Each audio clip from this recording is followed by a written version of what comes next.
Baik, Dok.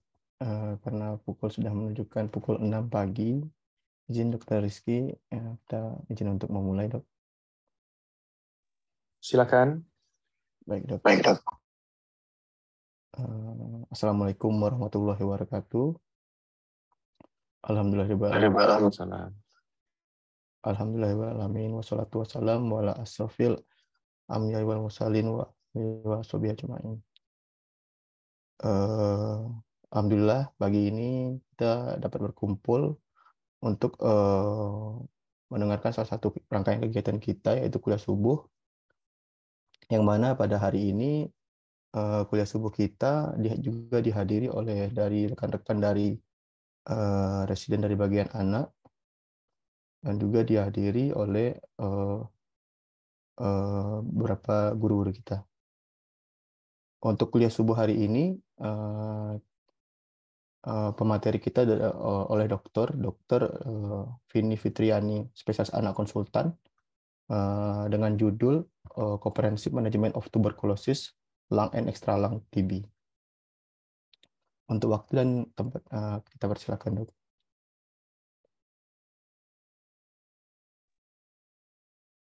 Langsung ya.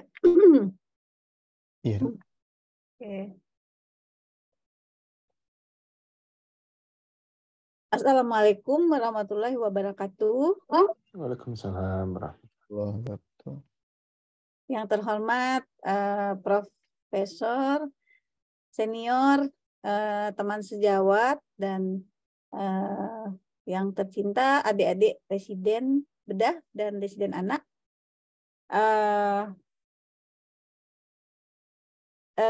Pagi ini saya diberi kesempatan untuk memberikan sharing tentang keilmuan tuberkulosis, baik pada anak maupun dewasa, dan bagaimana kita nanti melakukan comprehensive management.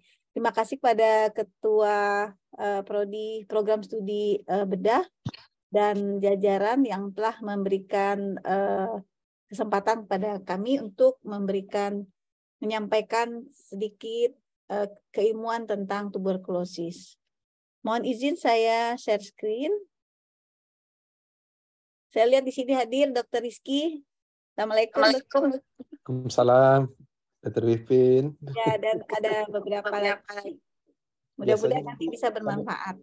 Sambil berjalan nanti banyak yang bergabung nanti biasanya itu. Oh iya, apa-apa biasa, Dr. Rizky. Izin share ya. Sudah terlihat, Dr. Wiko? Sudah, Dok. Oke. Ini sudah ya? Sudah, Dok. Oke. Baiklah.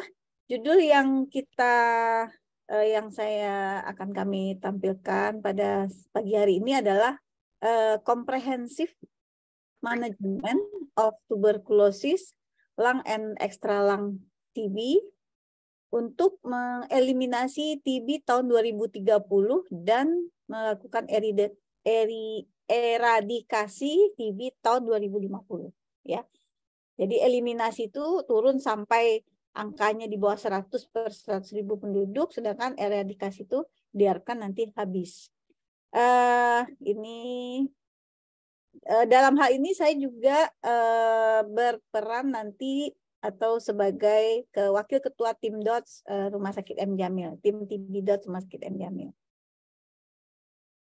Nah, ini adalah topik-topik yang akan kita bicarakan tentang epidemiologi, konsep diagnosis TBC, kemudian prinsip pengobatan, pendekatan multidisiplin, dan hospital DOTS link internal di rumah sakit. Untuk istilah, kalau kita dengan luar negeri, biasanya kita istilahnya di internasional itu TB. Tapi kalau di Indonesia sekarang dipopulerkan TBC. Ya, begitu sekarang yang dianjurkan. Pertama tentang epidemiologi. Kita tahu bahwa kuman TBC itu masuk melalui paru-paru, melalui saluran nafas ke paru-paru, dan akan mengenai semua organ, hampir semua organ. Yang tidak dikenai adalah rambut dan kuku, ya. Sedangkan organ-organ lainnya bisa dikenai. Nah, bagaimana kepentingannya kita tahu? Ternyata kita, negara Indonesia merupakan salah satu dari 30 negara yang kejadiannya TBC-nya tinggi, dan kita menjadi penyumbang nomor 2 terbanyak di dunia jumlah kasus TBC, yang nomor 2 terbanyak kasus TBC-nya di dunia. Nah, jadi bukannya yang terbaik, tapi nomor 2-nya terbanyak, ya. Tetapi sebenarnya kalau kita lihat per jumlah penduduk, mungkin kita lebih tertinggi. Ya, misalnya sekarang kan yang paling tinggi India. Nah, India itu jumlah penduduknya banyak. Tapi kita nomor 2, jumlah penduduk kita lebih sedikit daripada India. Nah, ini adalah data terakhir di mana tahun 2021 diperkirakan jumlah kasus TBC kita dalam 1 tahun adalah 969.000, naik 17% dari tahun 2020. Ini salah satu akibat dari adanya pandemi, di mana pada saat pandemi banyak orang yang tidak mengakses fasilitas kesehatan dan menyimpan gejala TBC-nya. Lalu terjadilah TBC yang terlambat didiagnosis. Dari 969 ini pun ternyata baru sekitar 52% yang sudah didiagnosis. Jadi ada lebih dari 40% lagi belum terdiagnosis. Nah, itu yang menjadi masalah kita juga. Nah, kemudian kasus TBC ekstra paru ini juga terlihat tinggi dan meningkat dari waktu ke waktu, terutama setelah pandemi. Ini pun juga bisa kita pahami akibat adanya proses lockdown, tinggal di rumah, penularan lebih banyak terjadi, dan tetapi di lain pihak dia juga terlambat didiagnosis. Nah, sehingga menyebabkan TBC paru yang berat, termasuk TBC ekstra paru biasanya yang berat. Demikian juga dengan kasus TBC resisten obat pada anak juga meningkat, apalagi pada dewasa. Demikian juga dengan TBC pada HIV.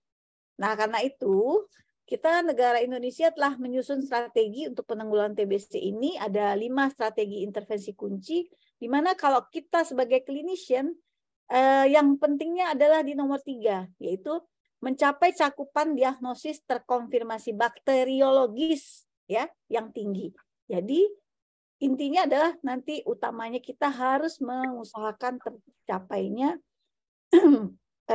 pencarian kasus atau penemuan kasus TBC yang terkonfirmasi bakteriologis.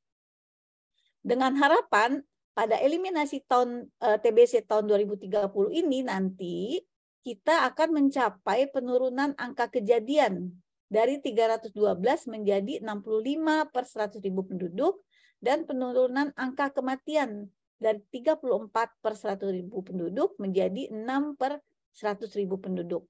Nah, ini salah satu peran atau tugas kita, sehingga ini penting diketahui oleh semua petugas, semua jenis keilmuan di bidang kedokteran. Oleh karena tadi kita tahu kuman TB mengenai semua bagian tubuh kecuali kulit dan kuku, kecuali rambut dan kuku.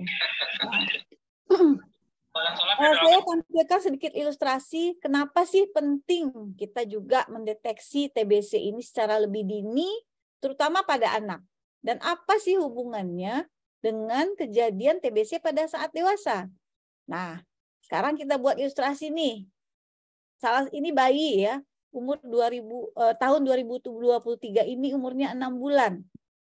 Nah, karena mungkin saja nih ya, anak siapa, anak residen kah, anak siapakah, dia diasuh oleh nenek atau orang dewasa yang punya gejala batuk-batuk tapi tidak diketahui atau tidak dideteksi.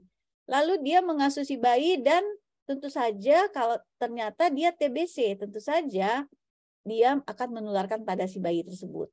Nah, apa yang terjadi pada si bayi yang tertular tadi pada tahun 2025, 2024, dan seterusnya, kira-kira dia akan mengalami 3 kejadian. Dia bisa menderita yang pertama TBC laten, ya, Yang kedua, dia bisa tidak apa-apa kalau daya tahan tubuhnya baik, tapi jarang sekali yang tidak ada apa-apa. Kemudian dia bisa juga bentuk kedua menderita sakit TBC yang ringan, ya, dan diobati dia sembuh. Tapi yang sering sekali adalah sakit TBC yang berat. Nah, ini banyak kita temukan yang sampai di bangsa anak yang seperti ini, yaitu TBC meningitis, TBC miliar, dan lain-lain. Nah, inilah yang terjadi. Nah, apalagi yang terjadi? Kalau tahun 2050, kalau sekarang 2023, maka tahun 2050, bayi yang tadi yang tertular kuman TBC akan berumur lebih kurang 27 tahun. Apa kira-kira yang akan kita lihat? Kalau pada umur 2 tahun dia menderita TB meningitis, lalu selamat, ya, dipasang pipi samping, diberi obat, dia selamat, tapi tetap cacat. Tetap cacat berarti jadi beban keluarga seumur hidup. Atau yang tadi dia sakit TBC ringan atau TBC laten, pada usia 27 tahun dia bisa reaktivasi. Sehingga dia nanti akan datang ke puskesmas, datang ke rumah sakit sebagai kasus TBC baru pada tahun 2050. Nah, karena itu tentu saja kita tidak bisa menurunkan atau malah meradikasi 10-20 tahun lagi penyakit TBC kalau kita tidak melakukan pencegahan penularan terhadap bayi-bayi atau anak pada saat sekarang. Sehingga inilah salah satu pentingnya kalau kita ketemu penderita TBC dewasa, kita harus cari anak-anak di sekelilingnya dan anak-anak itu harus diberi BCG pastinya pada saat lahir dan harus diberi obat pencegahan. Nanti kita lihat, ya. Nah, itu yang harus kita pahami bahwa anak yang sekarang tertular kuman TBC akan menabung kuman TBC-nya untuk nanti dia reaktivasi. Nah, apa itu konsep diagnosis? Ya, jadi dengan diagnosis yang benar, akurat dan pengobatan yang baik, kita tentu mengharapkan terjadi eliminasi. Namun sering sekali terjadi keterlambatan diagnosis karena gejalanya non-spesifik, kadang terbatas akses untuk diagnosis, dan kecurigaan yang rendah dari tenaga kesehatan. Sampai saat ini banyak dokter umum yang kadang-kadang masih ragu dalam mendiagnosis TBC, terutama pada kasus TBC anak. Saya sedikit mengingatkan tentang mengulang lagi bagaimana sih patogenesis tuberkulosis.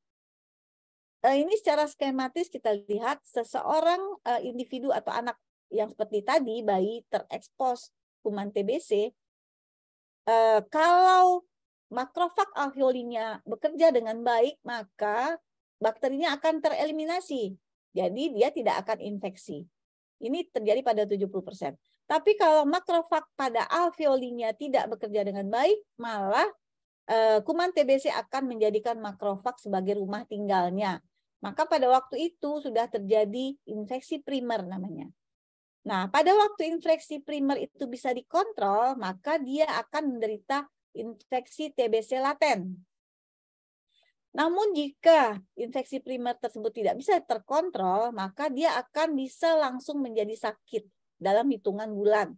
Atau dia menjadi sakit dalam hitungan tahun atau 1 tahun atau 2 tahun ke depan setelah seorang anak terinfeksi.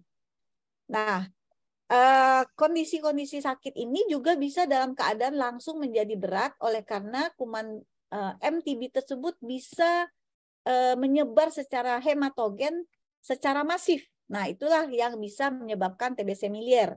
Bisa ke semua organ atau TBC disseminata namanya.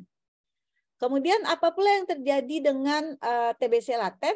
TBC laten inilah tadi yang dapat menyimpan atau menabung bakteri MTB di dalam tubuhnya, menyimpan tidur saja, tetapi suatu kali dia akan reaktivasi, bisa dipengaruhi oleh keadaan status imunitas yang rendah, tiba-tiba si individu menderita diabetes misalnya, atau mendapatkan terapi steroid dan lain-lain, maka dia juga bisa reaktivasi.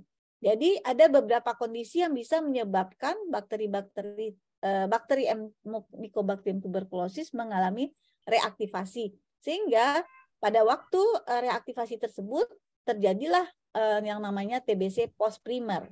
Nah, sehingga kita kenal data. Kita menerima pasiennya dalam keadaan gejala yang bisa ringan, bisa berat.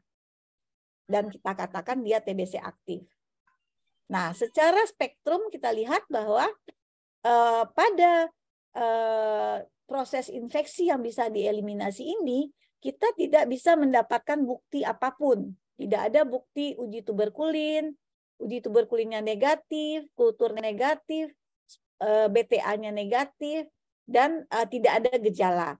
Tapi begitu dia sudah mulai menunjukkan jumlah kuman yang lebih banyak, maka akan ada tersensitisasi imunitas selulernya. Mohon diingat, imunitas yang berperan dalam tuberkulosis adalah imunitas seluler, bukan imunitas humoral. Nah, imunitas seluler itulah yang menjadi dasar adanya uji tuberkulin yang positif, karena sudah terbentuk limfosit T spesifik.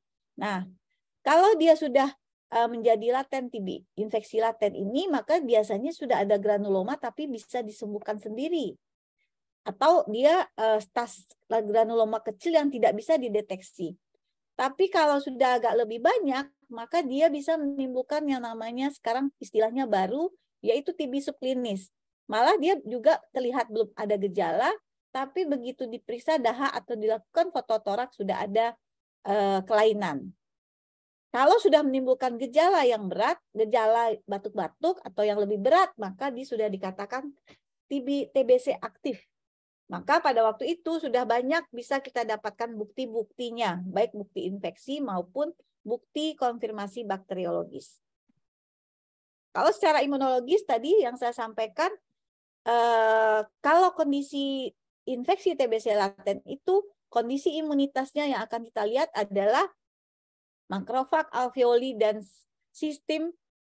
Kalau makrofag itu kan innate immunity, dan imunitas selanjutnya yang akan dipanggil oleh makrofag adalah adaptive immunity. Nah, adaptive immunity ini dapat mengontrol. Jika dapat mengontrol kuman TB, tidak berkembang biak, dia hanya berada di dalam granuloma, maka dia dikatakan TBC laten. Maka dia tidak bergejala, uji tuberkulinnya bisa positif, tapi fototorak dan lain-lainnya normal. Ini yang dilihat. Uji tuberkulin positif yaitu menunjukkan diameter lebih dari 10 mm lebih setelah disuntikkan zat PPDRT 23. Nah, bagaimana dengan kondisi imunitas pada saat sakit TBC baik pada anak maupun dewasa? Granuloma yang awalnya tadi terbatas atau terkungkung ya, dipagari oleh sistem innate sistem adaptive immunity, maka pada saat kondisi sakit granuloma ini MTB yang di dalam granuloma mulai aktif berkembang biak. Nah, sehingga dia akan bocor, ya. Dia bisa akan menjalar secara limfogen ataupun hematogen. Secara hematogennya bisa sedikit-sedikit menjadi fokus jauh atau dia sekaligus banyak. Itu yang nanti dinamakan TBC miliar. Pada waktu kondisi tersebut, kita sudah dapat mendeteksi kelainan-kelainan pada fototorak. Dan kalau kita ambil spesimen sputum misalnya, kita bisa mendapatkan PCR-nya MTB detected yang diperiksa dengan TCM atau alat gene expert. Ya. Nah, bagaimana kita mendiagnosis TBC ini?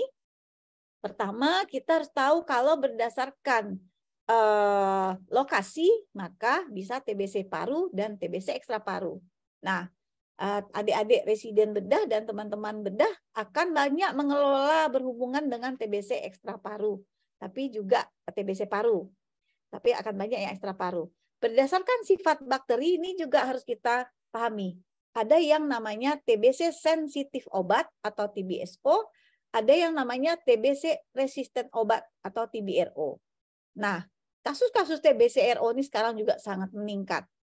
Sedangkan berdasarkan ditemukan Mycobacterium tuberculosis atau tidak, maka diagnosisnya adalah TBC terkonfirmasi bakteriologis yang ditemukan bakteriologisnya, baik dari spesimen apapun. Yang kedua adalah TBC klinis, di mana klinis secara klinis bukti-buktinya gejala tandanya ada jelas, tetapi bakterinya tidak ditemukan. Jadi itu tetap bisa kita diagnosis sebagai TBC. Nah, tapi tentu tidak semudah itu ya. Apa saja itu diagnosis TBC-nya? Pertama, tentu kita harus mengumpulkan gejala sebanyak-banyaknya. Gejala dan tanda. Baik keluhan umum seperti demam-demam, batuk, lebih dari 2 minggu, berat badan yang turun, malaise, kalau pada dewasa ada keringat malam, dan keluhan-keluhan TBC ekstra paru. Nah, yang mungkin akan sampai ke poliklinik bedah ataupun ke teman-teman di bedah adalah keluhan-keluhan yang ekstra paru ini. Nah, tetapi jangan lupa setiap ada keluhan-keluhan ini kita harus mencari bukti infeksi Mycobacterium tuberculosis. Bukti infeksi ini adalah yang tadi saya sampaikan, mendeteksi kondisi status imunitas si individu terhadap kuman tuberkulosis. Caranya ada 2, yaitu 1 melakukan uji tuberkulin atau mantuk tes, ini yang sudah lama. Yang kedua sekarang yang sudah sejak 5 tahun terakhir juga banyak dipakai adalah pemeriksaan IGRA namanya, Interferon Gamma Release Assay. Perbedaannya adalah kalau uji tuberkulin diperiksa secara in vivo, disuntikkan ke dalam tubuh dan bereaksi di dalam tubuh, sedangkan kalau interferon gamma diperiksa secara in vitro, yaitu bereaksinya di luar tubuh. Jadi yang diambil adalah spesimen darah dan direaksikan dengan antigen MTB di dalam tabung di laboratorium. Selain kita melihat bukti infeksi, kita juga harus lihat bukti kerusakan. Jadi seandainya kita analogikan kejadian TBC ini dengan suatu pencurian di suatu kamar, ruangan, kalau ada kita buka kamar ternyata kamarnya berantakan, rusak barang-barangnya, tanda-tanda ada pencurian, maka itu adalah adanya kerusakan. Maka kerusakan itu bisa kita potret melalui ronsen, bisa CT scan, MRI, USG, dan segala macam bentuk pencitraan. Dan kita juga bisa melihat secara mikroskopik, kita potret bagian jaringannya rusak secara dengan patologi anatomi, ya, melalui bajah, biopsi, dan lain-lain. Sedangkan jejak-jejak di ruangan tersebut, misalnya jejak kaki, jejak tangan, nah itulah yang kita lihat nanti bukti-bukti perlawanannya dengan bukti infeksi yang tadi. Jadi harus ada gejala dan tanda. Yang kedua, cari bukti infeksi Mycobacterium tuberculosis, yaitu status imunitasnya. Yang ketiga adalah cari bukti kerusakan. Nah, yang keempat adalah cari malingnya. Cari konfirmasi bakteriologis. Kalau kita ketemu di suatu ruangan malingnya sedang beraksi, berarti dia terkonfirmasi bakteriologis. Artinya dia tertangkap basah. Nah, maka bukti konfirmasi bakteriologis ini sangat penting. Bisa kita dapatkan melalui spesimen apa? Sputum. Kalau di cairan cerebrospinal, kalau meningitis bisa di LCS, bisa di pleura, kalau pleuritis, dan yang lain-lain. Kalau di anak kami sering mengambil dari aspirasi lambung. Bahkan sekarang juga feses. Nah, nanti dilakukan metode pemeriksaannya dengan yang konvensional adalah BTA, tetapi yang sekarang sudah banyak sekali dipakai dan menjadi rutin adalah tes cepat molekuler yang sebenarnya adalah pemeriksaan PCR. Kemudian kultur MTB juga masih dilakukan tetapi membutuhkan waktu yang lama. Nah, ini kira-kira gejala-gejala yang biasa ada pada penderita TBC baik dewasa maupun anak. Perbedaannya hanya sedikit. Kalau dewasa lebih menonjol batuk, sedangkan anak lebih menonjol berat badan turun dan demam-demam. Keringat malam pada anak sangat jarang, tapi kalau pada remaja dan dewasa memang lebih bermakna. Penemuan fisik pada kasus-kasus TBC yang ringan malah kita melihat memeriksa tidak terlalu menonjol ya, kecuali berat badan yang kurang. Tapi pada kasus-kasus yang mana orang-orang nih? TBC berat, Pada kemana? TBC yang organnya di ekstra paru akan ditemukan gejala-gejala yang khas, misalnya pembengkakan tulang di punggung, atau pembesaran KGB di leher, atau nyeri sendi, bengkak sendi dan lain-lain ya. Nah, yang paling penting juga jangan lupa menanyakan kontak serumah. Tidak mungkin kuman TBC itu tiba-tiba hinggap saja ke tubuh si anak jika tidak ada kontak. Kontak yang bermakna adalah kontak yang berulang. Itu sebenarnya yang bermakna. Yaitu biasanya pada orang yang tinggal serumah, ayah, ibu, kakak. Ya. Tetapi jangan kakak dan lain-lain, om, tante. Ya. Tapi jangan lupa kadang-kadang tidak harus kontak serumah, tetapi kontak erat. Misalnya apa?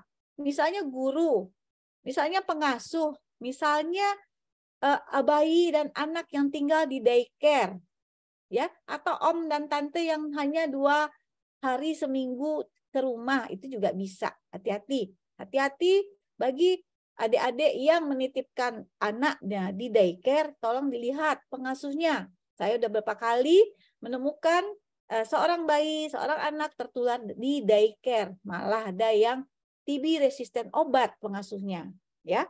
Nah, ini yang paling penting kita pahami. Kemudian, nah, bagaimana sih cara mendiagnosis? Ada alurnya, ya. Ini alur umum ya, bisa berlaku ke anak dan dewasa, tapi sebenarnya ada yang kalau anak ada yang lebih spesifik, tapi ini saya ambil yang umum. Pertama, kalau tidak menggunakan sistem Gene Expert. Apa itu Gene Expert? Gene Expert itu adalah nama mesin yang untuk memeriksa TCM atau PCR dari MTB. Kita di M Jamil punya, tapi tidak semua puskesmas memiliki. Puskesmas sudah banyak yang memiliki, rumah sakit sudah banyak, tapi jika tidak ada akses ini, kita masih bisa mendiagnosis TBC dengan memeriksa BTA. Ya. Kalau BTA-nya negatif, kalau kan tadi ada gejala, lalu periksa BTA, kalau negatif maka langsungkan foto torak, ya. Tapi kalau dia positif berarti sudah langsung terkonfirmasi bakteriologis dan harus diberi obat. Tapi ada kelemahannya kalau tidak menggunakan Gene Expert atau menggunakan BTA. Walaupun dari dulu zaman saya puskesmas BTA ini sudah dipakai, tapi ternyata dengan perkembangan ilmu ini ada kelemahan. Kelemahannya apa? Kita tidak dapat mendeteksi TB resisten obat. Nah, ini kelemahannya. Ya. Nah, alur yang kedua adalah dengan menggunakan mesin PCR atau pemeriksaan PCR atau TCM, tes cepat molekuler dengan mesin Gene Expert. Seorang yang bergejala kita lakukan pemeriksaan sputumnya. Lalu akan kita lihat apakah hasilnya. Apakah dia MTB detected dan rifampicin-nya sensitif atau tidak. Jadi dengan pemeriksaan Gene Expert ini ada dua keunggulan. Satu, kita bisa menemukan kuman TBC lebih sensitif. Karena kalau dengan BTA pemeriksaan BTA 5.000 kuman di dalam 1 cc dahak baru bisa menemukan positif 1. Tetapi kalau dengan PCR 131 kuman dalam 1 cc dahak sudah bisa menemukan MTB PCR-nya. Yang kedua keuntungannya adalah kita bisa mengetahui resisten atau tidak terhadap rifampicin. Kalau resisten dia tidak bisa dengan obat biasa. Nah, kita ikut alur ini akan ada nanti diagnosis TB yang sensitif obat, diberi obat Linati pertama, akan ada juga diagnosisnya TB resisten obat. Atau bahkan XDR. XDR ini udah lebih berat lagi. Dia resisten terhadap lebih dari 2 obat anti tuberkulosis. Jadi keuntungannya kalau memakai TCM ini adalah TB resisten obatnya terdeteksi. Nah, ini dia.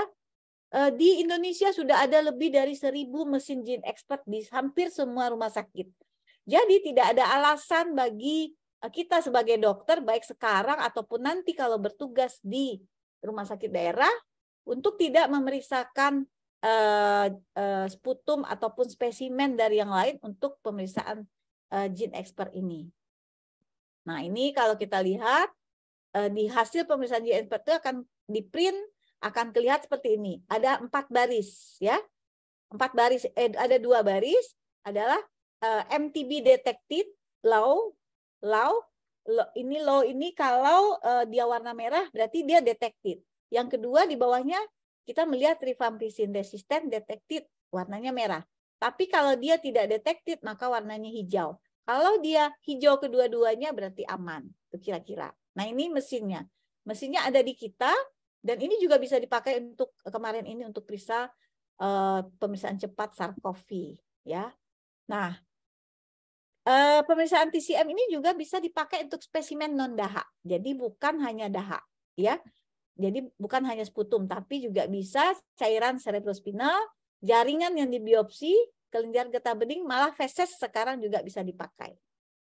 Kemudian, nah ini saya mau melihatkan manfaat. Tadi udah saya sampaikan bahwa manfaat TCM itu adalah bisa mendeteksi adanya resisten obat. Nah ini kami punya kasus 2 tahun yang lalu, di mana dia pada awalnya itu didiagnosis TBC hanya dengan pemeriksaan BTA, tidak diperiksa TCM-nya. Sehingga gejala-gejalanya tidak membaik, pada akhirnya dia baru diperiksa TCM setelah bulan kelima, ternyata dia TBC resisten obat. Ini akhirnya meninggal karena teman-teman lihat bahwa parunya sudah destroyed lung, kemudian sudah mengalami dekom kanan, akhirnya meninggal. Ya, jadi ini dia kehilangan peluang untuk diagnosis sebagai DRTB. Padahal kalau dia didiagnosis pada awal tersebut, tentu tidak akan menjadi seberat ini. Nah, bagaimana sebenarnya prinsip pengobatan TBC? Ini sebenarnya ilmunya sudah lama, masih berlaku, yaitu dia harus multidrug. Multidrug itu adalah dia tidak bisa hanya satu macam obat, tapi dia harus 3-4 macam. Malah sekarang dianjurkan 4 macam. Tujuannya adalah untuk membunuh populasi kuman di mana saja dia berada. Karena masing-masingnya mempunyai kelebihan. Ada yang bisa membunuh bakteri MTB yang di dalam makrofag, ada yang bisa membunuh terutama yang di luar makrofag. Kan ada yang berserak-serak di luar, di jaringan. Nah itu bisa dibunuh oleh obat-obat tertentu. Jadi dia berbeda-beda. Kalau dia TBC yang biasa, TBC ringan, maka dia hanya diberikan regimen 6 bulan, tetapi kalau dia berat, maka dia diberi regimen 12 bulan. Nanti kita lihat mana yang berat, mana yang tidak. Dan obat yang diberikan sekarang adalah tipe obat FDC, di mana obat yang 4 ini dikemas dalam satu tablet yang sehingga si pasien tidak kekurangan jenis obat yang dimakan, menghindarkan resistensi. Walaupun demikian masih tersedia yang lepasan, tapi lebih diutamakan memakai yang obat FDC ini. Ini dosisnya, tidak usah kita ini untuk diketahui saja. Ini kalau pada anak dan remaja lebih dari 30, dia akan memakai obat KDT dewasa. KDT itu kombinasi dosis tetap. Nah, ini dia regimen OAT yang sensitif obat. Kalau dia TBC paru tidak terkonfirmasi bakteriologis, atau dia TBC paru yang ringan atau TBC kelenjar, dia bisa dengan 3 macam obat, 2 pada fase intensif dan 2 macam obat pada fase lanjutan. Tapi kalau dia TBC paru yang terkonfirmasi bakteriologis, maka haruslah dia memakai yang fase intensifnya 4 macam obat dan dilanjutkan 4 bulan lagi 2 macam obat. Yang total yang harus diberi 12 bulan adalah fase intensif 2 bulan 4 macam obat, yaitu TBC yang berat. Dan fase lanjutannya 10 bulan, yaitu meningitis TBC, TBC tulang, dan TBC miliar. Nah, untuk obat resisten obat, TB resisten obat, ini juga regimennya agak berbeda. Jadi sekarang tidak ada lagi istilah obat TBC lini pertama dan lini kedua. Lini kedua itu sudah sekarang berubah menjadi kelompok-kelompokan obat-obat resisten untuk resisten obat. Nah, ini adalah regimennya. Kemudian, nah, bagaimana pencegahan tuberkulosis? Pencegahan ini pertama tentu pencegahan secara meningkatkan status imunitas dengan vaksinasi BCG. Ya, banyak yang mengatakan, kenapa sudah divaksin BCG, si anak masih tertular kuman TBC. Betul, vaksinasi BCG tidak melindungi 100%, Tetapi vaksinasi BCG pada usia bayi baru lahir atau neonatus melindungi dari TBC yang berat, dari TBC meningitis dan lain-lain. Jadi tetap harus diberikan. Kemudian cara kedua adalah dengan pemberian terapi pencegahan tuberkulosis pada individu, anak-anak, orang-orang yang menderita TBC laten. Ya. Nah, apa sih perbedaannya TBC laten dengan TBC aktif? Seperti tadi sudah disampaikan juga bahwa pada TBC laten tersebut sudah ada kuman TBC ini di dalam tubuh pasien dan sudah terbentuk limfosit T spesifik ya yang dibuktikan dengan uji tuberkulin positif dan dia berisiko menjadi reaktivasi infeksi TBC-nya di masa datang menjadi sakit TBC aktif. Kalau dia TBC aktif sudah ada gejala, bakterinya sudah ada dalam tubuh pasti dan sudah menimbulkan gejala oleh karena jumlah bakterinya sudah sangat banyak dan dia pasti bersifat infeksius, terutama yang BTA atau TCM-nya detected dan berisiko komplikasi serta kematian. Ya. Nah, bagaimana cara mendeteksi adanya bukti infeksi TBC laten? Tadi sebenarnya sudah sampaikan bahwa bukti infeksi dicari dengan diperiksa dengan dua cara, yaitu uji tuberkulin dan atau pemeriksaan IGRA. Perbedaannya pemeriksaan IGRA atau interferon gamma itu mahal ya, sampai berapa ya? 1.200.000. Sedangkan uji tuberkulin lebih murah dan disediakan juga oleh pemerintah ya. Nah, untuk apa sih TPT? Nah, secara ringkas TPT itu akan mencegah TB yang terekspos berkembang menjadi laten TBC. Jadi seorang anak yang kontak dengan penderita TBC, kalau dia saat itu tidak ada gejala, kita udah bisa langsung, terutama balita, kita udah bisa langsung berikan obat terapi pencegahan TBC dan kita harapkan dia tidak menjadi infeksi TBC laten. Tapi tidak menjamin 100% juga. Kalau dia sudah TBC laten, kita juga berusaha memberikan mencegah berkembangnya menjadi sakit TBC, apalagi TBC yang berat, dengan pemberian terapi pencegahan tuberkulosis. Karena dengan cara inilah baru akan tercapai eliminasi tuberkulosis pada tahun 2050, yaitu memberikan terapi pada penderita yang sakit dan kedua memberikan terapi pencegahan pada orang yang ada TBC laten. Ada 3 regimen pemberian obat TBC laten yang ada sekarang, yaitu isoniazid 6 bulan atau rifampicin dan isoniazid 3 bulan kombinasi, atau yang terbaru adalah 3-HP atau rifapentin dan INH 3 bulan dengan pemberiannya 1 kali seminggu. Sedangkan kalau anak atau individu yang kontak dengan penderita TBC-RO atau resisten obat TPT pencegahannya berbeda, yaitu levofloxacin selama 6 bulan. Nah, jadi hati-hati. Teman-teman juga hati-hati dalam memberikan levofloxacin pada pasien-pasien umum yang mungkin misalnya cuma menderita infeksi tenggorokan atau apa. Hati-hati, jangan royal memberikan levofloxacin. Kenapa? Karena obat levofloxacin ini cadangan untuk obat TBC karena dia akan dipakai sebagai lini kedua obat TBC. Kalau levofloxacinnya di royal pemberiannya, maka akan mudah terjadi resistensi sehingga nanti kita nggak punya cadangan obat untuk TBC lini kedua. Nah, ini adalah kasus kami real nih bulan apa ya? Kasus kami bulan 2 Februari kemarin. Seorang bayi laki-laki umur 1 tahun 4 bulan, ayahnya menderita TBC. Ya, sudah didiagnosis dengan TCM-nya positif. Kedua-duanya adalah dosen ya, artinya orang kesehatan juga malah. Setelah ayahnya didiagnosis, keluarganya dideteksi apakah TBC atau tidak, tapi si anak terluput oleh karena pada saat itu dia demam. Ternyata dia berdemam menderita morbili. Nah, setelah dia menderita morbili, kok makin memburuk.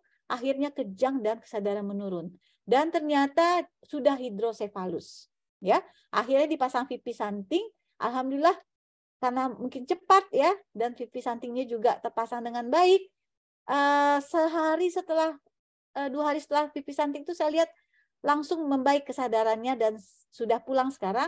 Mudah-mudahan dia bisa lebih baik dan dapat belum sempat sel-sel otaknya mengalami kerusakan yang banyak. Jadi si anak ini kehilangan peluang untuk diberikan TPT.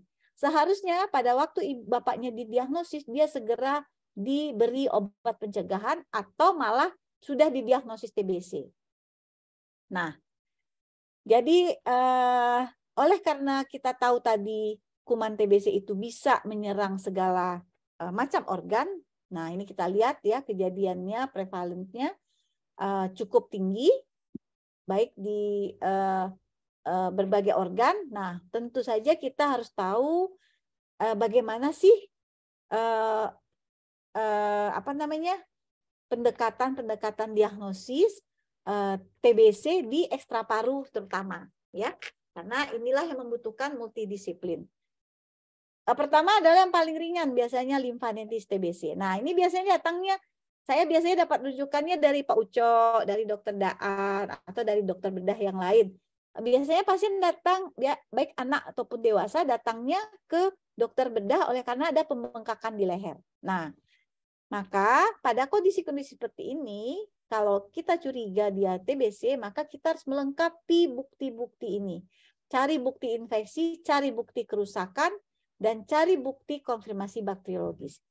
Ya, setiap TB ekstraparu harus dicari apakah dia juga ada TB intraparu, itu prinsip umum. Nah, pada kondisi limfadenitis TBC ini kadang-kadang atau seringkali juga fototoraknya normal. Tetapi kita melihat pada waktu kita lakukan bajah, ternyata hasil PA-nya menunjukkan radang granulomatosa dan ada sel datia langkat. Maka ini sudah bisa kita diagnosis TBC kelenjar. Kemudian TBC pleura, ini juga biasa kita berkontak dengan sejawat dari bedah torak. Nah, ini juga bisa datang ke bedah atau ke spesialis lain yang dimana kita harus mencari bukti-bukti infeksi dan bukti kerusakannya dengan pemeriksaan analisis cairan pleura, di mana biasanya ketemu sel leukosit yang banyak dan dominan monosit. Dan kita juga harus mencari bukti konfirmasi bakteriologis. Bagaimana dengan tuberkulosis meningitis? Sama juga gejala-gejala yang awalnya kalau pada anak yang lebih besar kita bisa dapatkan data bahwa dia menderita sakit kepala. Nah, kalau dia sudah datang dalam fase eksitasi atau malah ke arah terminal, dia sudah mulai kejang dan kesadaran menurun. Kita harus mencari bukti infeksi dan harus mencari bukti kerusakan. Seperti tadi, karena dia berlokasi di kepala, tentu saja kita harus mencari bukti kerusakan di kepala. Dan kita bisa melakukan analisis cairan cerebrospinalnya. Dan pemeriksaan TCM juga kita bisa lakukan untuk mencari bukti konfirmasi bakteriologis ini. Nah, bagaimana dengan tuberkulosis abdomen? Ini walaupun tidak sering, tapi beberapa kali kita temukan. Terutama terakhir-terakhir ini kita sering mendapatkan TBC pada anak yang berat. Saya rasa juga pada TBC pada dewasa. Ini adalah salah satu contoh bahwa ternyata kami periksa cairan asites dari si pasien yang waktu itu dilakukan laparoskopi dan dilihat ada pembesaran kelenjar-kelenjar yang berada di mesenterium dan peritoneum, ternyata di biopsi menunjukkan gambaran granulomatosa dan asitesnya kita periksa TCM ternyata ditemukan kuman TBC-nya. Ya. Nah, kemudian ini juga sering tulang dan sendi serta vertebrae ini sering. Nah, spondilitis TBC ini merupakan akibat dari penyebaran tadi MTB-nya secara hematogen yang dalam jumlah sedikit. Dia akan dorman di bagian anterior vertebrae dan pada suatu ketika si anak atau si individu dewasa mengalami penurunan daya tahan tubuh, maka limfosit T spesifik yang tadi bisa menjaga granuloma kecil itu menjadi lemah sehingga MTB-nya berkembang biak dan terjadilah radang yang hebat pada vertebrae, malah bisa menyebabkan juga adanya abses dingin. Nah, atau pada sendi juga kita bisa temukan pembengkakan ataupun cairan sendi akan mengandung kuman TB atau cairan yang menunjukkan tanda-tanda radang spesifik. Maka kita harus cari bukti kerusakannya dan bukti konfirmasi bakteriologis juga harus dicari di toraknya, di paru apakah ada kerusakan juga. Demikian juga dengan tuberkulosis perikardial dan tuberkulosis ginjal, ya. Kalau tuberkulosis ginjal kita juga bisa periksa di urin. Nah, jadi intinya prinsipnya semua TBC ekstraparu haruslah dicari gejala dan tanda, bukti infeksi TB, bukti kerusakan dan bukti konfirmasi bakteriologis. Nah, prinsip manajemennya adalah setiap keterlibatan ekstraparu harus cari apakah di paru juga ada.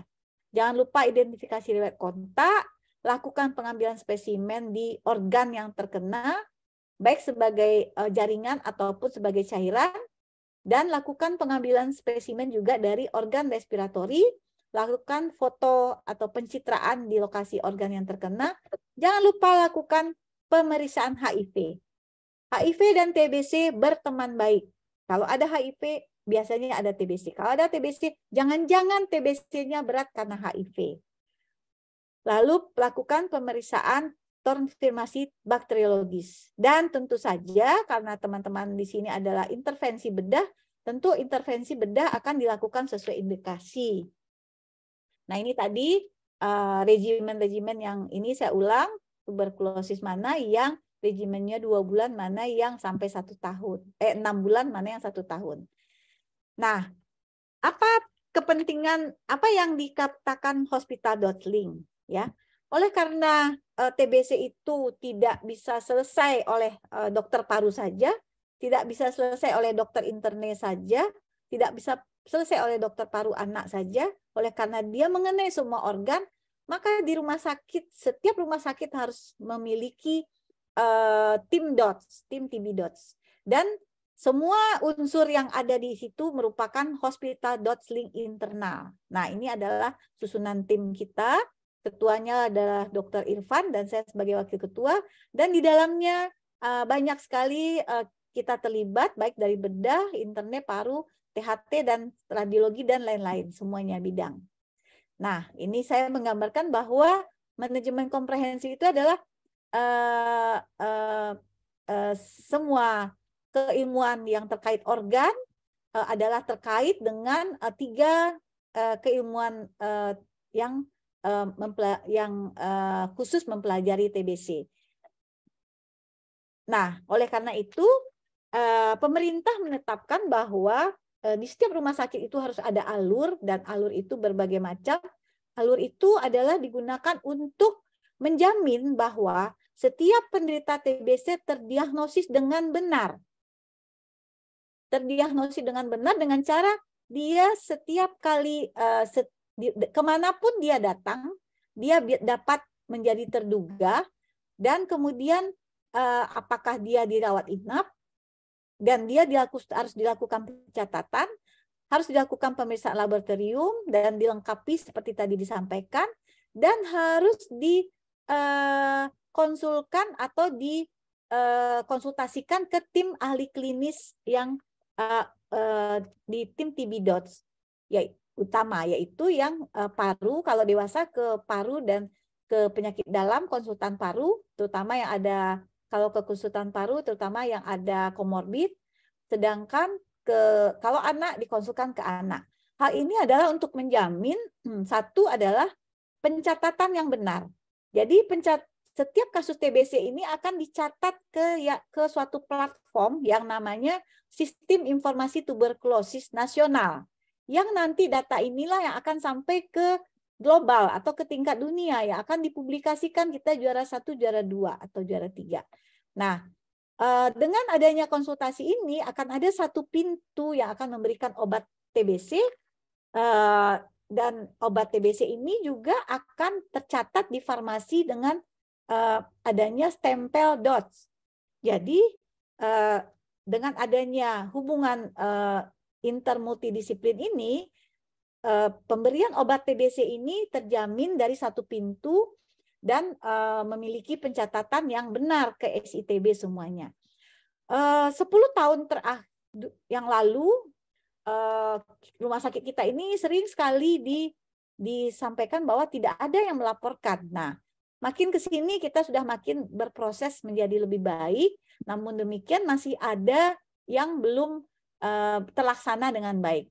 Jadi alur ini juga berlaku untuk di rawat jalan, ya, sehingga tidak ada pemberian obat yang langsung diberikan di poliklinik kecuali di poliklinik DOTS yang ada di anak dan di paru interne. Ini dia satu poli paru itu ada interne dan paru bergabung di situ, dan satu lagi di poli anak. Jadi semuanya harus terkonek ke sini, sehingga teman-teman kalau menemukan pasien-pasien yang memang sesuai untuk ke arah tuberkulosis ekstra paru misalnya, maka harus dikonsultasikan dan dikoordinasikan ke poli yang 2 ini dan ke bangsal yang 2 ini, sehingga nanti pencatatan dan pelaporannya berjalan dengan baik.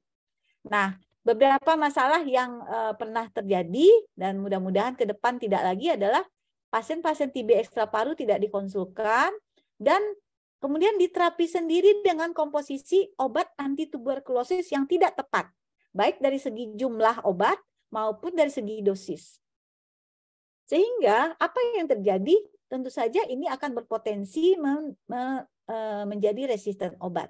Nah, standarnya haruslah dikonsulkan sehingga akan ada komunikasi antara tim ahli klinis.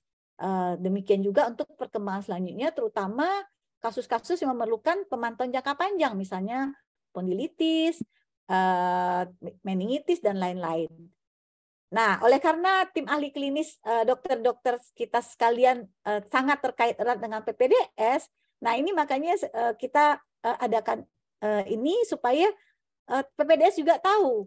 Karena kita tahu bahwa kadang-kadang mungkin PPDS merasa, wah ini kan cuma TBC, aku juga tahu. Tapi kadang-kadang kan kita sudah lupa, tertimpa oleh ilmu-ilmu yang sudah sangat banyak. Sehingga ingat saja, tidak usah langsung memberikan obat di sana, tetapi mohon dikonsulkan untuk pemberian obatnya ke poli paru, poli interne, poli paru interne, dan ke poli anak respirologi, untuk nanti kami tidak hanya langsung memberi obat, tapi kami juga akan mengumpulkan data-data tadi. Kami akan lakukan pengumpulan data uji tuberkulit, melakukan pemeriksaan sputum. Kalau pada anak, kalau misalnya tidak bisa mengeluarkan dahak, kami akan melakukan induksi sputum. Kemudian kalau misalnya spesimen yang lain dari sputum, kita juga bisa akan mengadvokasi kepada laboratorium, karena kita sudah lebih karena kami selalu, karena banyak kasus, sudah lebih mudah koordinasinya. Sedangkan teman-teman kalau yang lain, yang ekstra paru, ini hanya sebagian kecil dari pasiennya. Jadi kadang-kadang kurang ada koordinasi. Nah, ini yang kita harapkan, koordinasi ini kita tingkatkan. Karena apa? Karena dokter itu sangat berperan menuju eliminasi tuberkulosis, yaitu mencari kasus, melakukan pengobatan yang benar, efektif, dan sesuai, dan dengan melakukan pengobatan yang benar, kita juga sudah mencegah penyebaran lebih luas. Nah, jadi 2 ini peran kita. Kalau CERT yang ini di lapangan, tapi yang kita di treat dan prevent untuk mencegah penyebaran selanjutnya. Nah, karena itu harapan kami adalah dari tim DOTS perlu memastikan kembali semua dokter, termasuk dokter spesialis dari semua organ yang terlibat untuk TBC, untuk memahami, melakukan diagnosis dan manajemen TBC secara komprehensif, baik pada anak dan dewasa. Kemudian perlu melakukan pelayanan TBC secara terintegrasi, komprehensif, dan multidisiplin dalam manajemen TBC paru dan TBC ekstra paru. Dan alur pelayanan TBC DOTS M. Jamil perlu diperkuat agar tercapai manajemen TBC yang komprehensif untuk mencapai eliminasi tuberkulosis pada tahun 2030 dan menghilangkan kuman TBC tahun 2050. Dan pada waktu itu mungkin yang ada adalah anak-anak cucu kita. Semoga nanti anak cucu kita terhindar dari penyakit TBC ini. Demikian saja, sejogjanya lah monster itu adalah TBC bukan COVID. TBC ini sudah membunuh banyak orang setiap tahunnya dan sampai sekarang malah meningkat. Demikianlah yang bisa saya sampaikan. Mudah-mudahan bermanfaat. Jika ada yang bisa didiskusikan, silakan. Sebisanya nanti akan saya jawab. Assalamualaikum warahmatullahi wabarakatuh. Terima kasih atas kesempatannya. Saya kembalikan kepada moderator.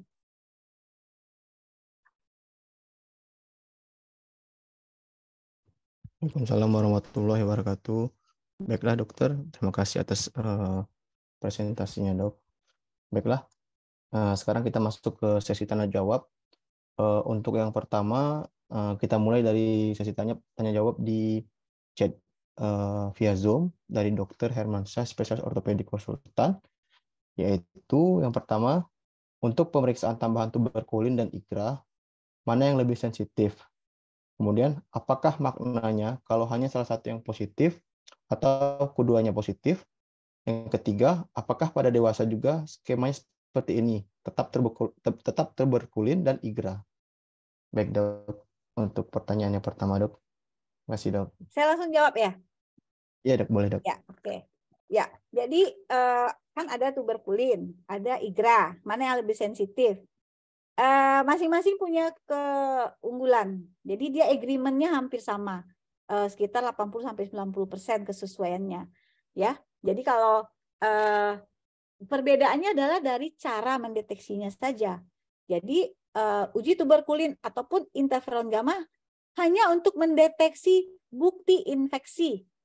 Tidak bisa membedakan dia sudah sakit TBC atau belum atau tidak. Jadi hanya memberikan bukti infeksi. Ya. Sedangkan untuk mencari dia sadar sakit TBC atau tidak, maka bukti infeksi ditambah dengan adanya gejala atau bukti kerusakan seperti pada fototorak, atau malah pada waktu pemeriksaan sputum sudah ditemukan bakteri MTB, maka itu dikatakan sakit. Jadi kalau kita hanya mencari bukti infeksi, maka kita melakukan salah satu uji tuberkulin atau IGRA. Pertanyaan keduanya apa tadi, Dr. Wiko? Mana yang lebih dipakai apa tadi? Kedua, apakah maknanya kalau... Oh ya, apa makna? Ya, makna kalau uji tuberkulin positif. Iya dok, salah satu dok. Atau ya. pertanyaannya? Ya, salah satu sama. Jadi apakah maknanya, apakah tuberkulin positif ataupun IGRA positif? Maknanya adalah kita di dalam tubuh kita sudah ada sistem imunitas seluler spesifik terhadap kuman TB. Jadi sudah ada Kopassus terhadap kuman TB. Kalau sudah ada Kopassus berarti si musuh sudah pernah datang. Jadi si Kopassus khususnya udah tahu bahwa itu musuh gitu loh. Ya. Jadi kuman TB itu ada di dalam tubuh kita dan dijaga terus oleh si limfosit T spesifik. Sehingga limfosit T-nya ada yang mati, dipindahkan pesannya kepada limfosit T spesifik yang baru gitu kira-kira. Sehingga uji tuberkulin itu sekali positif akan tetap positif. Ya. Itu menandakan kalau tidak ada gejala TBC berarti kita menderita TBC laten. Sekarang ada yang hadir di sini 85 orang. Ya. Kalau saya lakukan pemeriksaan uji tuberkulin pada 85 orang ini dewasa, ya, insya Allah saya perkirakan sekitar 40-50% menunjukkan uji tuberkulin positif. Apa artinya? Artinya 40% dari 85 populasi yang hadir di Zoom ini menderita TBC laten. Yang maknanya adalah selama sepanjang hidup kita berisiko bereaktivasi kuman TBC itu menjadi sakit TBC. Ya, beberapa residen kami mengalami sakit TBC selama pendidikan. Saya yakin pasti ada juga di bedah. Malah saya kepikir kita periksa tuberkulinnya pada waktu seleksi gitu ya. Karena apa? Karena begitu residen kan kita daya tahan tubuhnya rendah kan, kita sibuk, berat badan turun. Nah, kalau kita sudah menderita TBC laten sebelumnya, berisiko reaktivasi. Jadi maknanya adalah kalau uji tuberkulin kita positif, sepanjang hidup kita berisiko untuk menderita tuberkulosis aktif. Atau tiba-tiba umur 50, umur 40 kita diabetes. Nah, pada waktu menderita diabetes itu nanti tuberkulosisnya akan menjadi aktif. Kenapa? Selama menderita diabetes kan sistem imunnya juga terganggu. Nah, itu kira-kira maknanya. Terima kasih. Mungkin saya langsung nimbrung mungkin sedikit. Boleh, moderator? Nah, itu suara Pak teman saya itu. Boleh, moderator? Nimbrung langsung. Begini Bu Pipin, terima kasih banyak, ini menarik sekali. Memang dilema yang banyak kita temukan di rumah sakit, mau di daerah maupun di pusat. Ya. Pertanyaan kedua begini, untuk tuberkulin dan IGRA ini, apakah sebaiknya dua-duanya atau mungkin satu-satu, mana yang kita dahulukan? Praktisnya ini sebenarnya, apakah dua-duanya atau kalau tuberkulin positif nggak usah IGRA, atau IGRA mana yang lebih efektif dilakukan sehari-hari? Terima kasih Bu. Terima kasih Pak Hermansyah. Satu saja Pak. Satu saja kita periksanya. Salah satu bisa uji tuberkulin atau IGRA. Ya. Nah, tapi yang pasti dipahami bahwa kalau tuberkulin positif dan dia ada gejala barulah kita katakan sakit. Tapi kalau dia tidak ada gejala sama sekali, dia tidak sakit TBC, dia baru infeksi TBC. Iya, ya. Karena kalau kita ragu hasil tuberkulinnya ragu, kita IGRA atau IGRA dulu aja. Mana yang lebih apa maksudnya? Yang lebih praktis sebenarnya? Tergantung kebutuhan kita. Kalau misalnya pasien kita tidak bisa bolak-balik, kalau uji tuberkulin kan sekarang disuntik, 3 hari lagi balik ngelihat tangannya kan, udah ada merah apa tidak, lihat indurasinya diukur gitu kan. Nah kalau pasien kita jauh, kita bisa periksa IGRA karena cuma ambil darah kayak biasa, nanti tinggal nunggu hasil gitu Pak. Tergantung aja. Jadi kalau dari segi ininya sih hampir sama. Tetapi ada keunggulan sedikit IGRA ini, dia tidak dipengaruhi BCG. Tuh, itu aja perbedaannya. Tetapi yang masih direkomendasikan uji tuberkulin. IGRA itu memang pada kasus-kasus yang kadang misalnya pada yang tadi kok tuberkulinnya ragu, ininya ragu, baru periksa IGRA. Jadi biasanya kalau kita tuh lebih ke uji tuberkulin dulu. Tapi kalau dewasa, paruh dewasa saya lihat banyak juga teman-teman yang melakukan mencari bukti infeksi dengan pemeriksaan IGRA. Jadi nggak ada spesifik sih Pak Hermansyah. Ya. Yang paling penting jangan mengambil kesimpulan hanya dengan IGRA positif dia sakit TBC lalu diberi obat OAT. Nah itu, tapi harus tahu bahwa itu adalah baru bukti infeksi, bukan bukti konfirmasi. Harus semuanya ya. Mungkin karena pertanyaannya sudah ada di chat, lanjut aja mungkin satu lagi. Bagaimana nih? Saya sambung aja karena baca chat juga apa nih. Tentang di Epidamil sendiri, bagaimana teknis kita seperti di alur perawatan tadi. Misal sederhana kita temukan gejala klinis TB koksitis atau TB ekstra paru, apakah kita walk up dulu tuberkulin segala macam, atau praktisnya karena harus paru segala macam kita konsul aja ke paru dulu untuk diagnosis, nanti kemudian kita pikir aja klinis ekstra paru bisa semacamnya. Bagaimana praktisnya? Karena kan kasihan juga pasien harus bisa lapor lagi, ulang lagi, nanti di anak di walk up lagi pasiennya. Ya betul. Ya betul. Ya betul sekali Pak Hermansyah. Jadi kalau di alur yang kita buat memang sebaik supaya pasien tidak berulang-ulang ambil darah atau apa, lebih baik kalau memang misalnya ada kecurigaan ke TBC, misalnya spondilitis TBC atau koksitis ya atau apa. Nah, lebih baik langsung konsultasi saja. Kirim bahwa ini mohon lakukan TB walk up. Nah, nanti baik anak, paru ataupun interne akan melakukan TB walk up mulai dari semuanya itu disesuaikan dengan kondisi. Jadi akan lakukan dicari intraparunya. Kalau di anak pasti dilakukan uji tuberkulin, sputumnya diusahakan. Kalau di dewasa pasti dicoba sputum juga gitu. Gitu Pak Hermansyah. Supaya nggak 2 kali periksa darahnya kan. Cuman intervensinya mungkin di bagian masing-masing ya. Ya, tapi intervensi bedahnya tetap teman-teman yang bedah pasti. Nanti kita berkomunikasi apakah misalnya ternyata iya terbukti. Apakah kita terapi dulu 2 minggu 1 bulan baru ditindak atau dapat dilakukan langsung. Nah, itu nanti tergantung kondisi pasiennya. Terima kasih.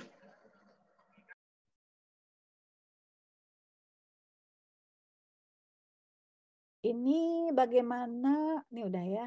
Ini udah. Ya. Apa masih ada pertanyaan? Baiklah, pertanyaan dari rekan Biden. Izin Bu. Ya, silakan. Assalamualaikum warahmatullahi wabarakatuh. Izin Bu Handika Bu. Ya.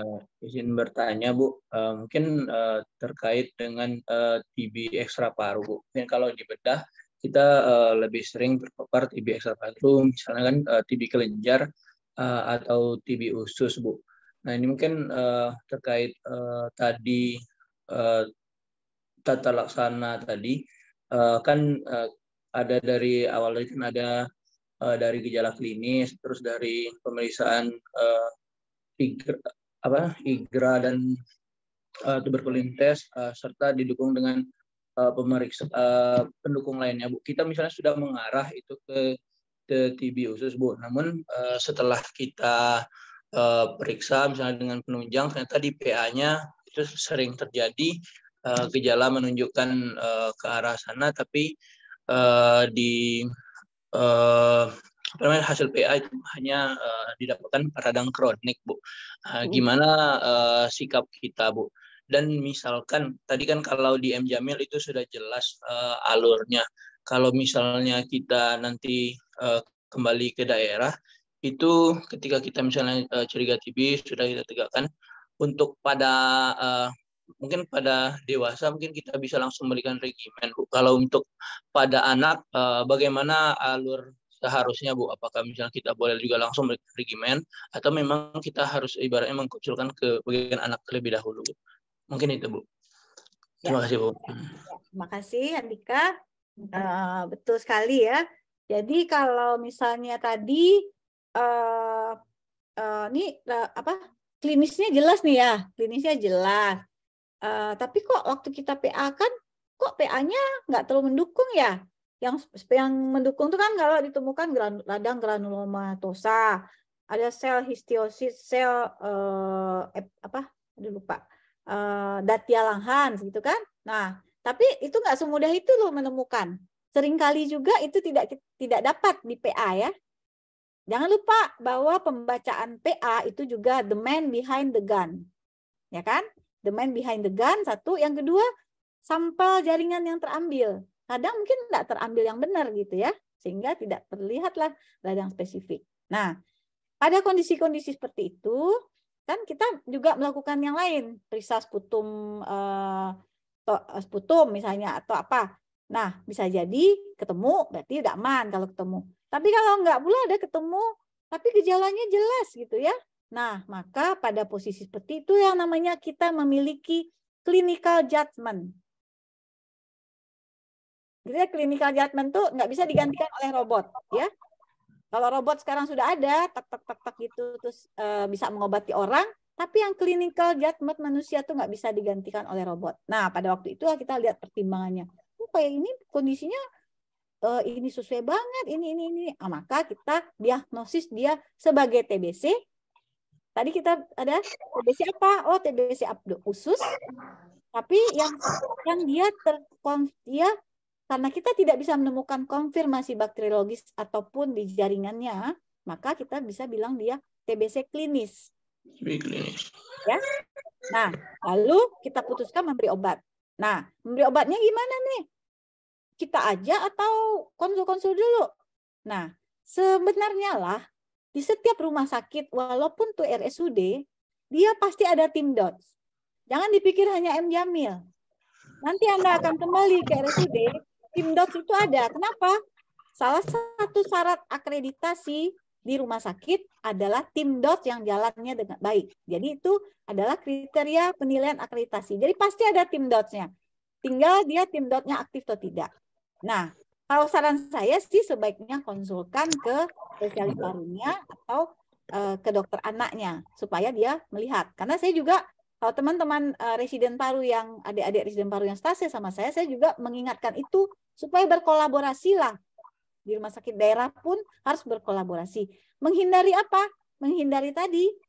Terus terang, TBC ini mungkin dalam keilmuan teman-teman yang bukan keilmuan TBC-nya sebagai fokus adalah sebagian kecil. Mungkin hanya akan 1 per tahun dapat, sehingga mungkin lupa obatnya apa, berapa dosisnya, 3 macam atau 2 macam ya, 4 macam ya. Baralamu ya fase intensifnya 3 bulan, 2 bulan, sebulan ya, pasti lupa. Nah, karena itu lebih baik kita konsultan saja. Tapi tindakannya tetap teman-teman yang mengerjakan, pasti nggak mungkin dokter paru yang mengerjakan. Nah, atau dokter anak. Jadi sebaiknya dikonsulkan saja untuk TB walk-up dan pemberian obat, tetapi akan berkoordinasi ya.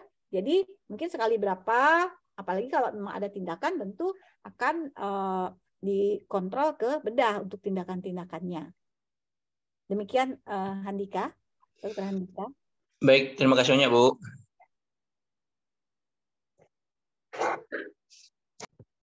Untuk selanjutnya dari teman-teman residen, apakah masih ada pertanyaan?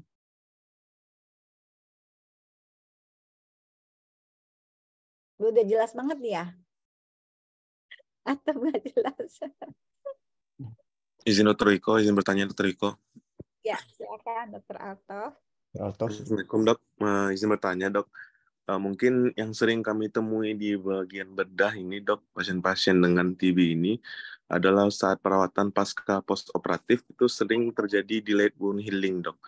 Nah Dok, yang ingin saya tanyakan Dok, untuk pasien-pasien yang mungkin ada rencana tindakan operatif dengan TB, apa yang perlu kami perhatikan selama persiapan preoperatifnya Dok, dan apakah ada waktu yang tepat untuk pasien-pasien dengan TB dalam keadaan pengobatan yang bisa kita lakukan intervensi tindakan operatif untuk menghindari kemungkinan delayed wound healing ini Dok? Oh iya iya. Terima kasih Dok. Ya. Operasinya operasi apapun gitu ya?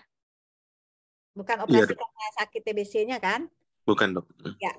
Nah, tergantung sih dia sakit TBC-nya apa.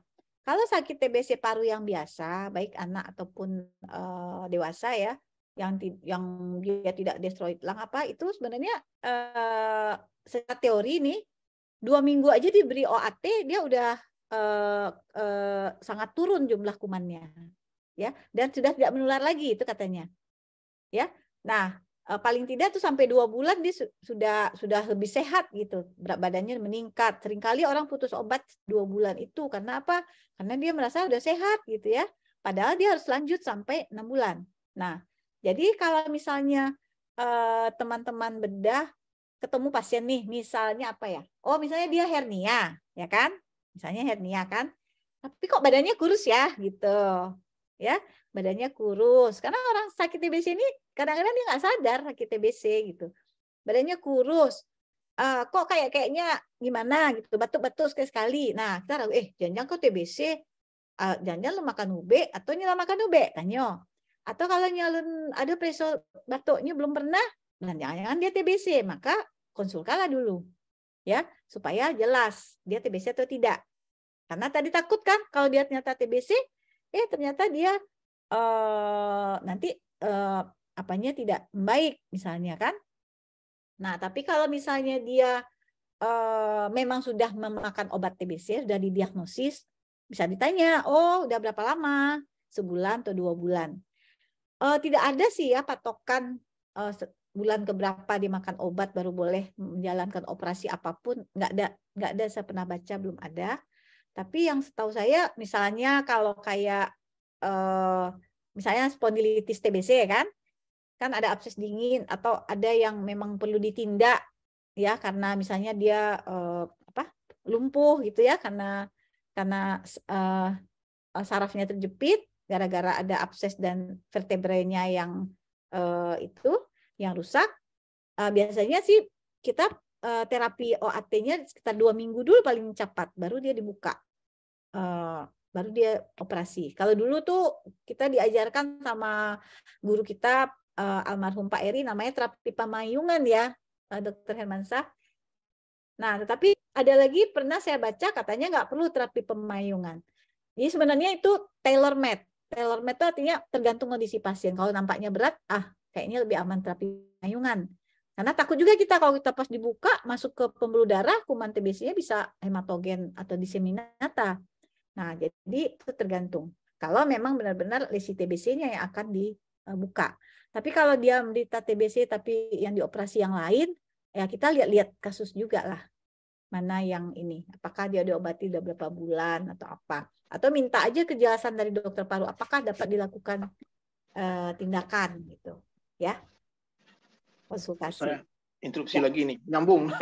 Ini Ya, menarik. Pak Eman, Begini, ini saya minta pengalaman mungkin Dr. Rizky atau siapa yang hadir juga sekarang. Bagaimana teknis pemberian OAT? Begini, kan itu kita operasi, mungkin perlu 4-5 hari mungkin untuk pemulihan, obat-obatan banyak diberikan yang lain, analgetik, antibiotik, yang profilaksis dan lain-lainnya. Apakah selama itu tuh, apalagi mungkin pasien hari itu mungkin kesadaran kurang baik, mungkin tidak bisa pemberian obat OAT, berapa lama toleransi kita? Apakah tetap harus diberikan OAT selama dalam perawatan di ruangan, atau ada toleransi hari tertentu? Ya, kita orang ada patah mengatakan seperti puasa.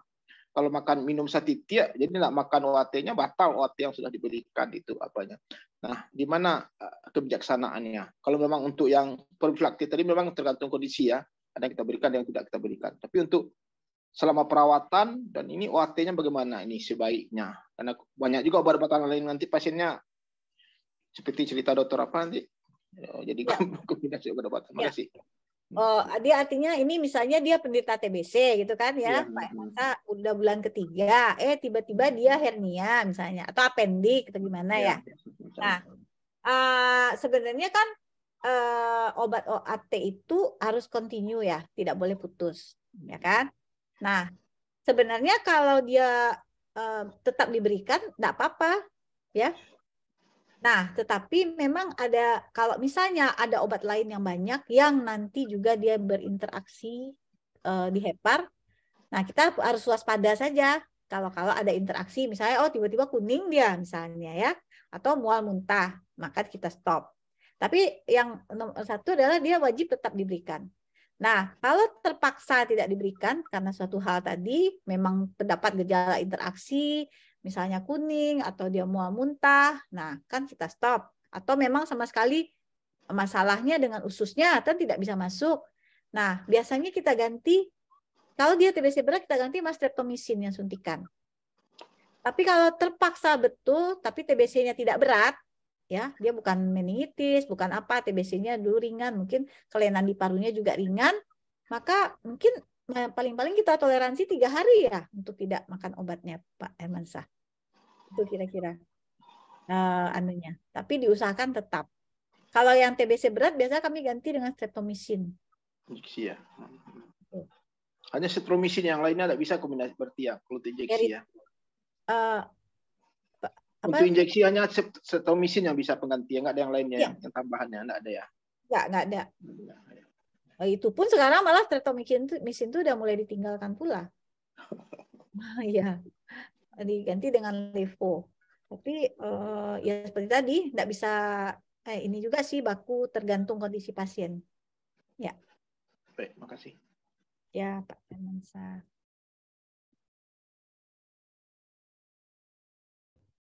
Baik, pada Dr. Alstof, apakah sudah jelas, Dok? Apa ada yang bertanyakan kembali, Dok? Terima kasih, Dok. Baik, selanjutnya, apakah masih ada pertanyaan dari rekan-rekan presiden atau dari guru-guru kami?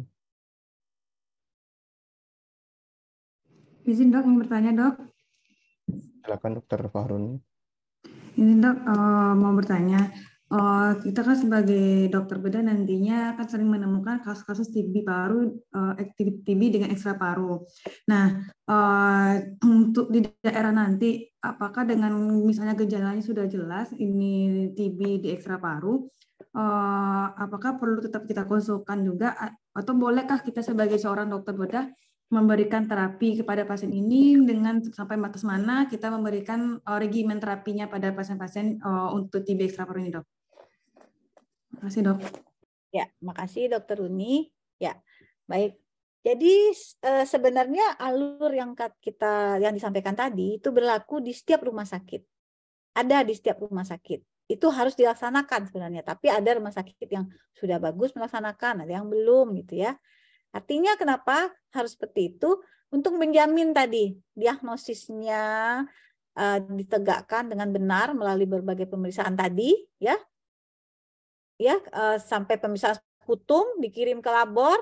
Nah, saya ragu kemudian melakukan, kalau anak dia mungkin melakukan bukti-bukti uji tuberkulin dan lain-lain. Nah, itu biasanya yang rutin dilakukan oleh dokter anak, dokter paru, dan interne yang paru ya, atau yang interne. Kalau di daerah mungkin nanti dokter internenya. Nah, kemudian kalau ternyata menganalisis untuk memberikan dari hasil pemeriksaan itu, pemberian obatnya apakah boleh dilakukan langsung. Kalau kita yakin bahwa kita kompeten, ya, ini keyakinan kita kompeten, kita betul-betul paham bahwa oh kalau begini nih, oh artinya sekian, dan kalau kita ragu kita bisa baca, sempat membaca, boleh saja, nggak ada larangan sebenarnya, ya. Tetapi akan lebih baik kalau melakukan seperti alur yang tadi, yang di rumah sakit lain biasanya juga dibuat seperti itu, supaya satu pintu. Obat itu keluar juga dicatat satu pintu. Kalau terlalu banyak orang yang meresepkan, nanti variasinya kadang-kadang tidak terkontrol. Karena kan ada yang memang sudah biasa meresepkan, itu kan sudah jelas. Tapi kalau kita sekali-sekali meresepkan, dosisnya kita nggak ingat, kita nggak sempat baca karena sibuk. Nah, itu kan nanti potensi tidak tepat obat. Jadi ada potensi tidak tepat diagnosis yang lengkap, ada potensi tidak tepat obat gitu. Tapi kalau kita yakin boleh, tidak dilarang juga. Nah, tetapi asal kita juga tahu bahwa kalau kita yang memberi obat, maka kita wajib juga mengontrol bahwa dia sudah dicatat dan dilaporkan ke SITB. Nah, itu dia. Kalau kita beri obat, karena kalau tidak berarti tidak terlaporkan ke SITB nasional, berarti itu hilang kasusnya. Bayangkan ada 969 kasus yang diperkirakan ada di Indonesia, 400.000 lagi entah di mana-mana. Nah, itu mungkin ada yang sudah didiagnosis tapi tidak dicatat, tidak dilaporkan. Sementara kalau obat-obat TBC yang dari program harus jelas-jelas tercatat. Tidak akan dapat kita obat TBC yang dari program kalau tidak dilaporkan. Nah, itu sebenarnya kepentingannya. Jadi ini memang antara keilmuan dan program harus dikawinkan, Dokter Uni, ya.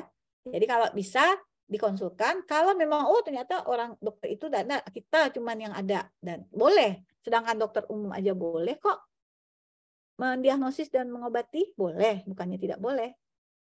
Tapi harus yakin pula kita bahwa dilaporkan.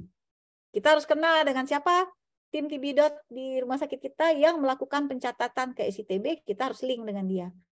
Kita harus kirim juga sputumnya untuk diperiksa.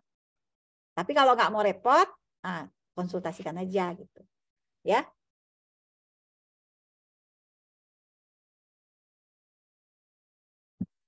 Baik, bagaimana Dokter Pruni?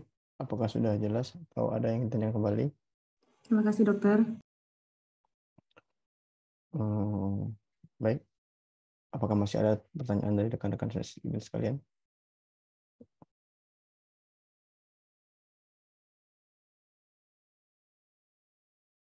Nanti kalau sudah selesai silahkan kontak saya kalau ada yang diragukan dari waktu bertugas di daerah. Baik dokter. Silakan nanti disimpan nomor handphone saya. Sedangkan petugas puskesmas saja kontak ke saya, masa adik-adik dokter bedah nggak boleh. Baik. Supaya apa? Tadi tujuannya adalah supaya anak cucu kita nggak terkena tuberkulosis, ya. Baik dok. Jangan jauh-jauh, anak saya aja ada, anak dokter spesialis, anak pejabat yang sumbernya kadang-kadang orang yang tidak diduga gitu. Nah, jadi tugas kita lah bersama-sama melakukan diagnosis yang benar, pemberian obat yang benar, pencatatan yang benar, dan alur-alur yang benar supaya memang TBC itu tereliminasi nanti. kurang, sangat kurang, sehingga anak cucu kita juga kurang berisiko terkena MTB, tuberkulosis ya. Baik dokter. Makasih. Makasih.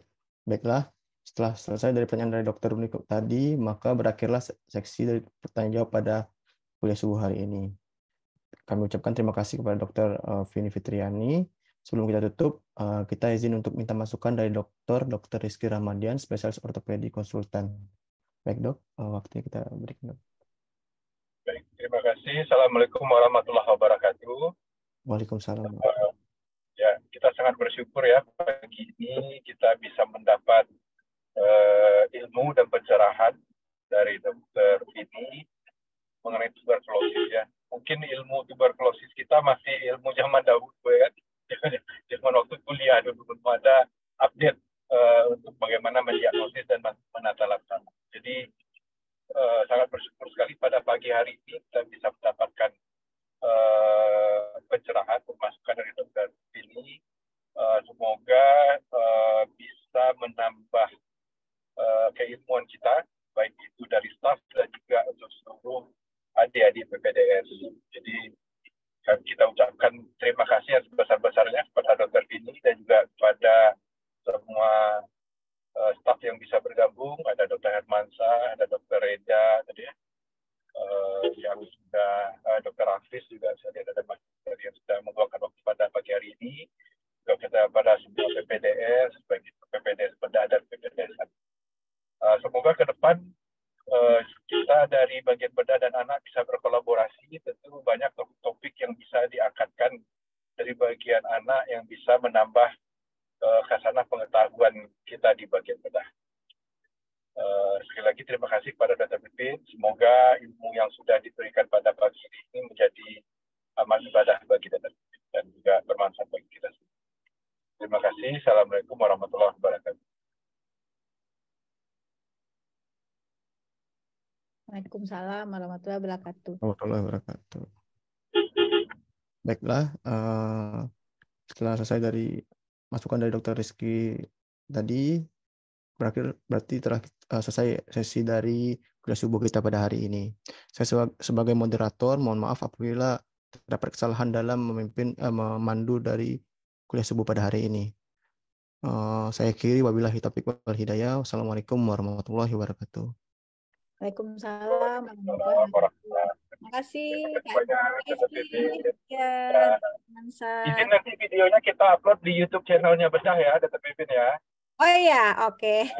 Jadi tadi belang-belang sama residen di Dengar. Oh iya, oke, makasih. Bagi residen anak juga kalau mau lihat YouTube channelnya Bedah sudah banyak kuliah di sana. Wah, ada yang bisa bermanfaat ya, yang bisa bermanfaat bisa didengar. Ya, oke. Bisa kami tiru juga. Makasih Dr. Rizky. Terima kasih. Assalamualaikum warahmatullahi wabarakatuh. Terima kasih Dr. Pipin. Terima kasih. Assalamualaikum warahmatullahi wabarakatuh. Terima kasih.